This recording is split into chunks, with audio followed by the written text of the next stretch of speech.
Hello everyone, welcome to a new video and good afternoon. তো এখন প্রায় বিকেল 4টে, 4:30 বাজবে। আমরা সব বেলুন সব ফোলাচ্ছিলাম। এখানে এই পাম্পারটা এসেছিলো এটা দিয়ে, তো পাপা অনেক হেল্প করেছে, বাকিটা আমি আর নমন মিলিয়ে সামলিয়ে নিয়েছি। তো আজকে হলো 25শে আগস্ট। আজকে আমরা জয়ারানির বার্থডেটা সেলিব্রেট করে নেবো। জয়ার বার্থডে 28শে আগস্ট। তো আমরা একটু বেড়াতে যাবো সেই জন্য, আর যেদিন বার্থডে সেদিন সেলিব্রেট করতে হয় না বলে, সেই জন্য আমরা সেদিন সেলিব্রেট করিনি। আর জয়া কিছুদিন ধরেই খুব কান্না করছিল যে মা হ্যাপি বার্থডে টু ইউ করবে, হ্যাপি বার্থডে টু ইউ করবে। তো ওর একটা ইচ্ছা পূরণও বলা যেতে পারে এটা। তো বার্থডে 3 দিন আগে সেলিব্রেশন হচ্ছে।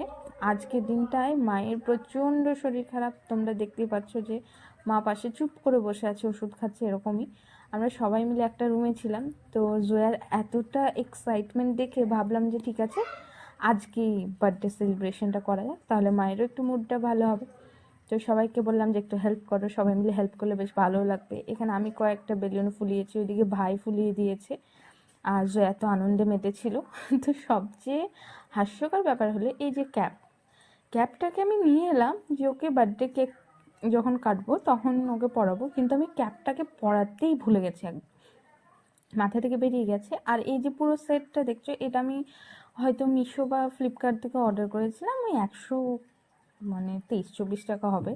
তো খুব সুন্দর, অনেকটাই ছিল। দুটো এরকম এই যে রাফলস টাইপের এগুলো ছিল, দুটো সেট। আর বেলুন প্রায় 100 পিস, আর পাম্পারটা ছিল, আর 4টে ওই পশু পাখি যেসব ছিল আর কি ওগুলো। কারণ এটা একটা বার্থডে থিম, মানে জঙ্গল টাইপস বার্থডে থিম। তো ওটাই অর্ডার করেছিলাম। জয়া পশু পাখি দেখতে একটু ভালোই বাসে, সেই জন্য পশু পাখি নিয়েছি। পশু পাখি বলছি, তো যাই হোক। আর এই যে হ্যাপি বার্থডে লেখাটা, এটাও পেয়েছিলাম ওই পুরো সেটের সঙ্গে। তো খুব ভালো, আমার তো বেশ ভালোই লাগলো, কারণ এক্সট্রা করে বেলুন কিনতে গেলে এক্সট্রা কিছু চার্জেস লাগে। আর বেলুনগুলোর কোয়ালিটিও খুব ভালো ছিল। আফটার 1 মান্থ বেলুনগুলো আমরা ইউজ করেছি, কারণ খুব একটা ভালোভাবে বেলুনগুলো বাঁধা হয়নি, অনেকক্ষণ ইউজও করতে পেরেছি বেলুনগুলো। আবার সবচেয়ে বড় ব্যাপার যে ফ্লাওয়ার বানানোর জন্য যে 1 বাই 1 স্ট্যাক করার জন্য একটা ব্যাপার থাকে, সেটাও দিয়েছিল। তো এইদিকে আমরা সকলে রেডি হয়ে গিয়েছে, আর এইভাবে আমি পুরো ঘরটাকে সাজিয়েছি। কেমন লাগছে কমেন্টে একটু জানিও।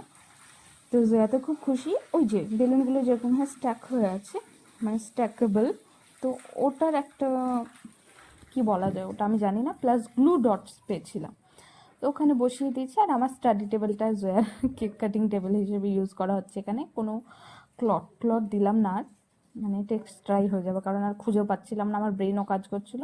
তখন না, ইতনে মে ইতনা হি মিলেগা, ইসসে ज़्यादा कुछ नहीं।